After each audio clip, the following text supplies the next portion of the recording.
गाड़ी है टोयोटा की इनोवा, और गाड़ी का जो है तो ब्रेक मारने के बाद आवाज आ रहा है खर खर खर खर। जैसे ही ब्रेक के ऊपर से पैर हटाए तो आवाज बंद हो जाता है।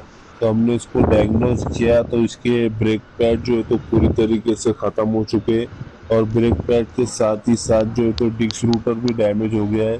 ये प्रॉब्लम आता है कि सर्विसिंग के वक्त जो है तो ब्रेक पैड ना चेक करने का नतीजा ये। सर्विसिंग के टाइम अगर चेक करें ब्रेक पैड तो इस तरीके का प्रॉब्लम नहीं आता है। टाइम टू टाइम जो है तो ब्रेक पैड रिप्लेस हो जाते हैं। तब इसकी दोनों ही डिस्क रूटर और ब्रेक पैड को जो है तो रिप्लेस करना पड़ेगा। जब जाकर जो है तो ये प्रॉब्लम सॉल्व हो जाएगा। ये देखिए पुराना और नए में कितना डिफरेंट होता है ब्रेक पैड में। वीडियो अच्छा लगा हो तो लाइक करें, शेयर करें, फॉलो करें। Thanks for watching.